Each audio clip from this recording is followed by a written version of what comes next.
지난주 순례자의 기도를 필두로 금요일에 연이어 기도회를 시작하게 되므로 자연 제가 금요일에 준비하던 주일 설교는 토요일로 수년되게 되었습니다. 익숙지 않은 패턴이라 적응이 조금 필요한데 제일 문제가 되는 것은 시간이 조금 촉박해지게 됨으로 인해 주일 설교의 내실이 좀 부족할 수 있다는 두려움이 제게 드는 겁니다. 그러다 보니까 마음이 다른 때와 달리 한두 주간은 좀 초조했었습니다. 이미 본문은 정해두고서 내용에 대해 여러 가지 생각과 묵상이 이어지지만 좀처럼 매끄럽게 이 설교 말씀을 정리할 수 없었습니다. 그러던 차에 토요일 아침 조선희 집사님이 단체 카톡에 올려놓은 이 조 라이트 목사님의 이야기는 그야말로 제게는 생명수 같은 그런 이야기였습니다. 여러분은 단체 카톡에 올려진 이 내용을 모두 읽어보셨습니까? 내용을 읽으시면서 무슨 생각이 드시던가요? 저는 단박에 이 내용이 오늘 말씀 제목에 매치가 되었습니다. 대부분 보셨겠지만 아직 보지 못하셨거나 혹시 단체 카톡방에 초청되지 못한 분들을 위해 내용을 잠시 소개합니다. 미국 캔자스주 상원이 상원 의회 개회사를 조 라이트 목사님에게 부탁을 했습니다. 우리나라에서는 목사님에게 의회 개회사를 부탁하는 것이 굉장히 의례적일 수 있지만 국교가 기독교인 미국에서는 흔히 있는 일입니다. 가령 지금도 미 합중국 대통령이 취임할 때는 성경에 손을 얹고서 취임 선서를 합니다. 이 세상에서 가장 진실하고 힘이 있으며 위대한 실체 앞에서 선서하도록 했다는 것은 이 미국이라는 나라가 어떤 가치를 지향하는지를 알게 하는 것이라고 해도 과언이 아닐 것입니다. 아무튼 이 캔자스주의 상원의회가 조 라이트 목사님에게 개회사를 의뢰했을 때는 대부분의 의원들은 그냥 평범하고 일상적인 내용을 기대하고 있었습니다. 그러나 그의 개회사는 평범하지도 일상적이지도 않았습니다. 세상의 양심을 찌르는 고백의 기도가 그의 개회사 아니 기도였습니다. 내용은 다음과 같습니다. 하늘의 하나님, 우리는 오늘 하나님의 용서를 원하고 인도하심을 구하기 위해 오늘 이곳에 왔습니다. 우리는 악을 선하다고 말하는 자는 화가 있도다는 주님의 말씀을 기억합니다. 그런데 우리가 이 말씀대로 합니다. 우리는 영적인 균형을 잃고 가치관이 뒤집어졌습니다. 우리는 당신 말씀이 절대적 진리됨을 업신여겼습니다. 그러면서 다원주의라고 부릅니다. 다른 신들을 섬기면서 그것을 다문화주의라고 부릅니다. 우리는 진리를 왜곡하는 것을 눈 감아주며 이것을 또 다른 라이프 스타일이라고 부릅니다. 우리는 가난한 사람들의 것을 빼앗으면서 로또 당첨이라고 부릅니다. 우리는 게으름을 보상하며 이것을 복지라고 부릅니다. 우리는 복중의 아기를 죽이며 이것을 부모의 선택이라고 합니다. 우리는 불법 낙태 시술인을 연호하며 이것을 정당하다고 합니다.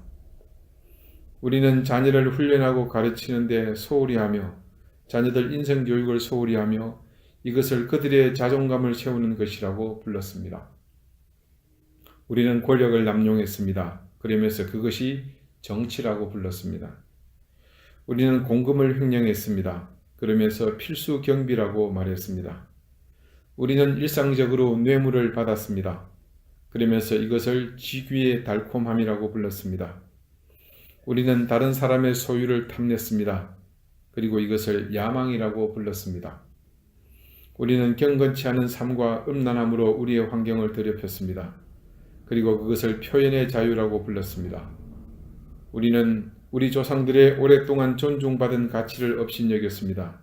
그리고 그것을 개화라고 했습니다. 오 하나님, 우리를 살펴보소서. 이제 우리의 마음을 알아주십시오. 그리고 모든 죄로부터 우리를 씻으시고 우리를 자유롭게 해 주소서. 아멘. 이 글을 읽으면서 마지막 의미 있는 한 가지 사실을 또 보았습니다.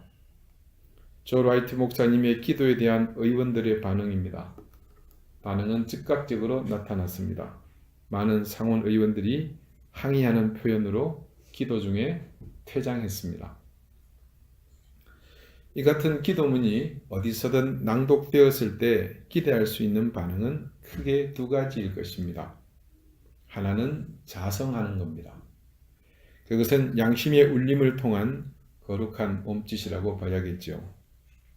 또 다른 하나의 반응은 그와 상반된 반응입니다. 거부하는 것입니다.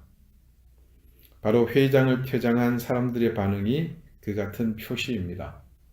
배척하는 것이죠. 누구든 어떤 반응을 보일 자유가 있습니다. 양심의 가책을 느껴도 되고 거부감을 드러내도 됩니다. 모두에게 그럴 자유는 있습니다. 그러나 적어도 이 목사님의 기도가 대부분이 사실이고 또한 우리 모두가 잘못되었다고 판단하여 양심의 가책을 느끼는 부분은 일정 부분 우리의 공범 사실을 인정해야만 하는 것들이기에 겸손히 그리고 신중하게 반응에 대해 고민해야 하지 않겠습니까? 그런 의미에서 그 회의장에서 퇴장한 의원들은 캔자스주의 시민들을 자신들과 같은 공범으로 몰아가는 행동을 했습니다. 의회 제도에 있어서 의원이란 모름지기 민의의 대변자로서 책임이 있는 자리임에도 불구하고 사적인 감정을 표출함으로 자신의 지위가 시민들의 자존감을 구기는 행동임을 자각하지 못한 어리석은 행동을 한 것입니다. 그들은 캔자스주의 시민들, 적어도 자신에게 표를 던진 시민들을 뻔뻔하고 비양심적인 자신들과 같은 공범으로 만들어 버렸습니다.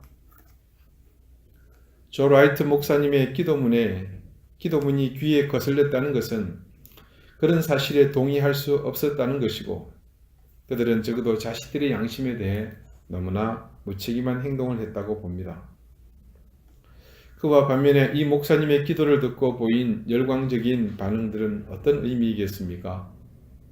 모두가 그 사실 앞에 스스로를 내려놓고 회개하며 함께 참여하겠다는 의지의 발현이 아니겠습니까? 오늘 말씀 가운데는 하나님의 의를 이루지 못하는 이유가 간명하게 나와 있습니다. 그 이유는 사람이 성내는 것 때문이라고 그렇게 증거합니다. 성을 내는 이유는 간단합니다. 자신이 뭔가에 분노를 느꼈기 때문입니다. 분노할 수 있는 상황은 여러 가지입니다. 그런데 오늘 야고보 사도가 염려하는 것은 분노가 하나님의 뜻을 이루지 못할 수 있기 때문입니다. 양심 앞에 드리는 회개의 기도를 들을 수 없다는 것은 다른 말로 하나님의 의 앞에 서고자 하는 것을 거부한다는 것이고 그것은 하나님의 의보다 내가 더 중요하기 때문이라고 보아야 할 것입니다. 캔자스주의 상원에서 목사님의 회개의 기도를 듣고서 그 자리를 이탈한 사람들이 바로 이런 류의 사람들이라고 할 수 있을 것입니다. 그들의 그 행동은 다른 말로 자신들의 분노를 표출한 것으로 볼 수 있습니다. 그래서 그들은 이 목사님의 기도에 함께 참여하여 또 함께 회개함으로 자신들의 인생 가운데 하나님의 의를 이룰 수 있는 기회를 날려버렸습니다. 말씀 그대로 성내는 것 때문에 소박하지만 작은 감동과 은혜로 자신들의 인생을 풍요롭게 만들 수 있는 기회를 놓쳐버렸습니다. 이 상황을 조금 더 확대 해석하여 적용하자면 하나님의 의가 지금 그들 인생 가운데서 실현되지 못했습니다. 여러분은 주로 어떤 때에 분노하십니까? 조금 더 쉽게 여쭤보겠죠. 어떤 경우에 주로 화가 나십니까? 그때 여러분이 화가 날 때의 상황에서 혹 여러분의 욕심은 그 상황과 무관하던가요? 저의 경우는 늘 그 자리에 저의 욕심이 동석하는 것을 기억합니다. 내 뜻과 내 의지 그리고 내 기분과 내 만족을 위한 길이 꺾여지고 훼손당할 때 여지없이 분노하고 그 분노가 여러 가지 형태로 표출되었던 것을 또한 저는 기억합니다. 우리 모두에게 무시로 일어나는 분노는 아마 저의 경우와 크게 여러분도 다르지 않을 것입니다.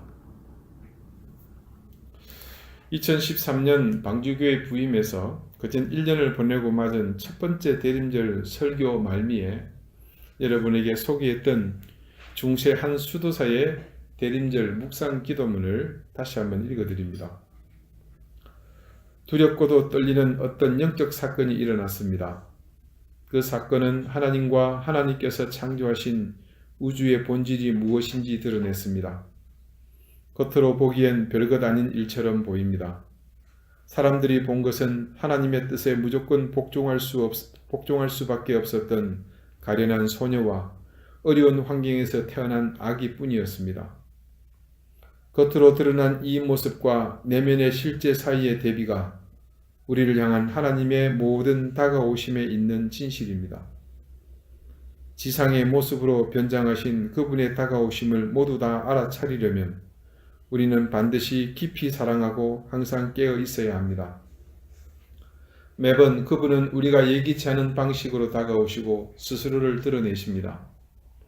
우리는 대림절을 통해 하나님을 겸허한 마음으로 열망하며 기대하는 태도를 배우고 익혀야 합니다. 영적인 삶은 하나님께 다가가는 우리보다는 우리에게 다가오시는 하나님께 의존합니다. 하나님께서 그분을 위해 만들어진 통로로 오시고 그분을 향해 열린 마음으로 들어오십니다. 오셔서 우리에게 참된 생명을 신선한 선물로 주십니다. 하나님의 놀라운 능력과 경의가 언제나 우리의 작은 영혼으로 들어오고 있음을 생각해야 합니다. 사도행전 7장 28절은 이렇게 증거합니다. 우리가 그를 힘입어 살며 기동하며 존재하느니라. 에블린 언더힐이라는 중세 수도사가 대림절을 앞두고 하나님 앞에 고백하며 썼던 묵상입니다. 이제 무려 6년이 흐르고 다시 이 묵상문을 보다 보니 여전히 저는 저의 영성이 제자리였구나 하는 생각이 들었습니다. 그러면서 이 글을 읽고서 다시 한번 가다듬어서 마음속에 굳건히 하는 것이 있습니다. 그것은 철저한 주님 중심의 신앙으로 살아야겠다는 굳은 다짐입니다.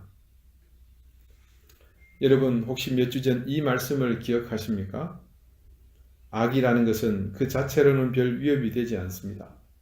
그것이 인간에게, 즉 우리에게, 나에게 들어오면 큰 위협으로 바뀝니다.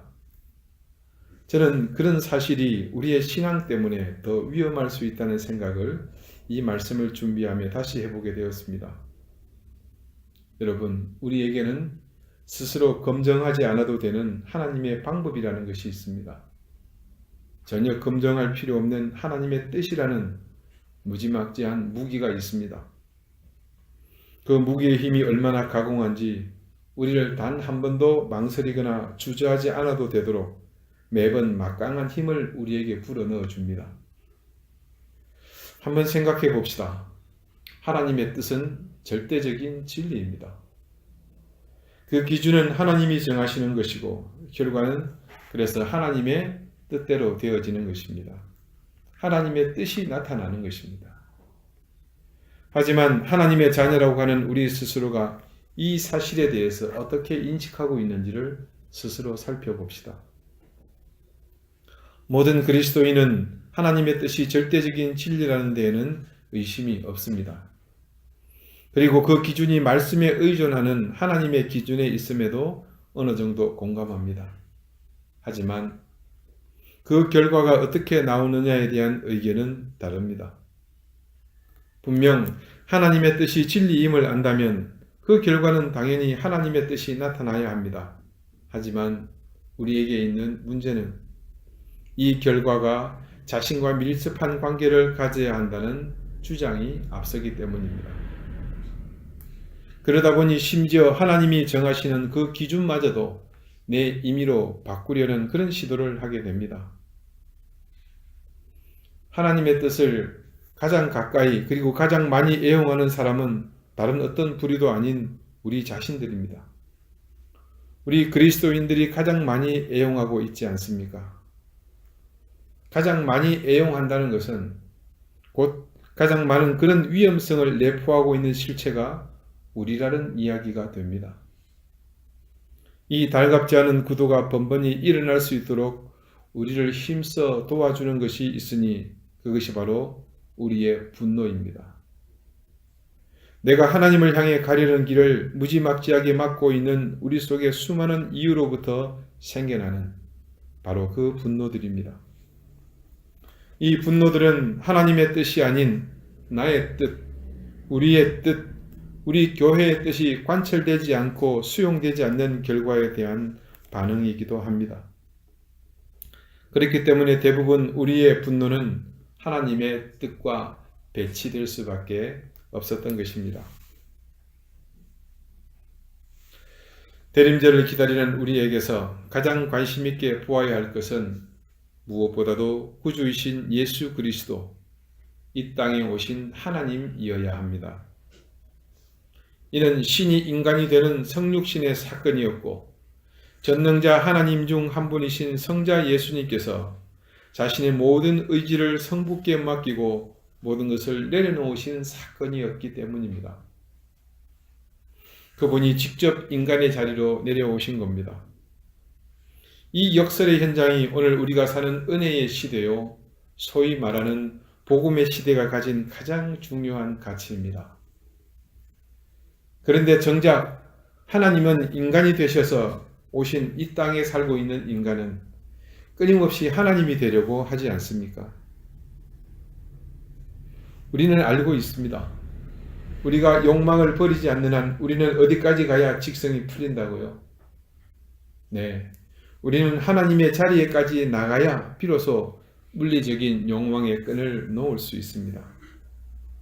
다른 말로 하나님이 되고자 하는 것이 인간이 추구하는 그 욕망의 끝입니다.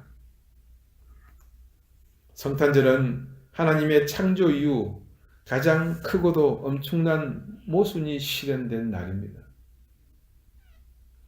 질서와 창조의 하나님, 모든 것을 아름답게 만드신 하나님이 자신이 스스로 그 통치와 주권의 호를 내려놓으심으로 우리의 죄가 근본부터 용서받는 기회를 얻게 되었습니다. 그분은 절대 자신이 만든 질서와 이 법을 어겨서는 안 되는 분입니다. 그럼에도 불구하고 이 법과 질서를 깨트릴 수 있는 것은 당신께서 피조물의 자리에까지 내려오셨기에 그것이 가능했던 것입니다. 이런 모순으로 인해 구원을 얻고 죄를 용서받은 우리에게는 그래서 중요한 사명이 함께 주어졌음을 잊어서는 안 될 것입니다.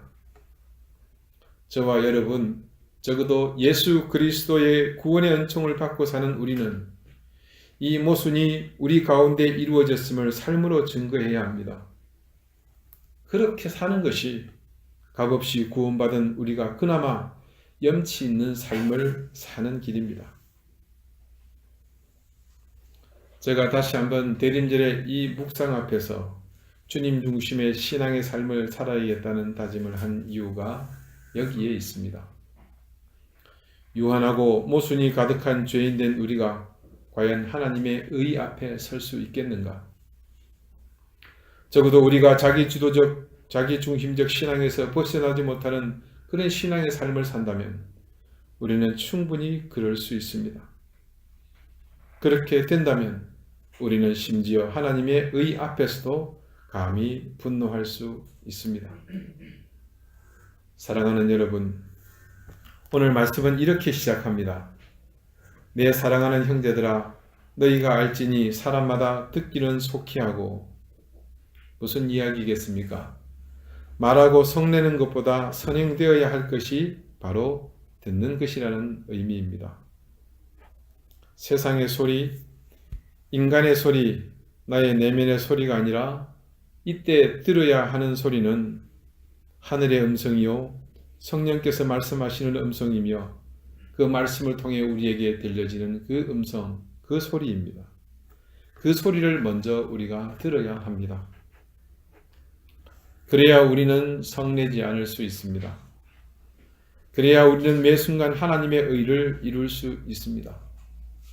여러분, 이 대림의 때를 시작하면서 먼저 듣기 위해 애쓰시기 바랍니다. 먼저 들으십시오. 그리고 그 들음을 통해 여러분의 평생이 주님이 철저히 내 인생의 흔들림 없는 중심이 되시는 그런 신앙의 삶을 결단할 수 있기 바랍니다. 이제는 제발 우리 욕심 때문에 그리고 그 욕심으로 바라보는 욕망 때문에 먼저 듣지 않으므로 내가 중심이 되어 하나님의 의를 가로막는 어리석은 그 삶을 반복하지 않기를 바랍니다. 주님은 끊임없이 우리를 위해 죽어주시고 하나님은 그렇게 우리를 위해 죽으시기 위해 오시는데 그래서 우리는 해마다 이때를 기다리며 메시아를 고대하는데 왜 우리는 그 사실을 망각한 채 하나님이 되려고 하는지요? 여러분, 이제 여러분 인생의 왕좌에서 내려오십시오. 그 힘겹고 무거운 여러분 인생의 고삐를 주님께 내어 드리십시다. 그때에만 우리는 들을 수 있고 그러므로 그분이 확고한 중심이 되는 그분 중심의 신앙의 삶으로 우리의 마지막 믿음의 삶을 살 수 있습니다. 기도하시겠습니다. 우리를 위해 생명의 구주로 오신 주님, 우리 스스로가 주님의 은혜와 사랑으로 구원받았음을 한시도 잊지 않게 해 주시옵소서. 세상은 우리를 통해 구원의 주님을 만나야 하기에 오늘 우리의 삶이 온전한 주님이 중심되는 삶이 되기 원합니다. 이제껏 우리의 귀를 점령해 왔던 세상의 소리, 인간의 소리, 내 자신이 듣기 원하는 내면의 소리를 물리치게 하시고 하늘의 음성, 성령의 음성, 말씀의 음성에 우리의 귀를 내놓게 하옵소서. 먼저 듣게 하여 주옵소서. 그리하여 내가 중심이 되는 것이 아니라 주님이 철저하게 중심이 되는 신앙의 삶을 살게 하여 주옵소서. 오늘 대림절이 시작되는 이 뜻깊은 날에 나를 위해 구주로 오시는 주님을 향해 내 뜻과 내 의지를 버리지 못해 생겨나는 분노함으로 그 거룩한 뜻을 가로막아 하나님의 의를 이루지 못하는 어리석은 삶을 살지 않게 하여 주옵소서. 예수 그리스도 이름으로 기도드리옵나이다. 아멘.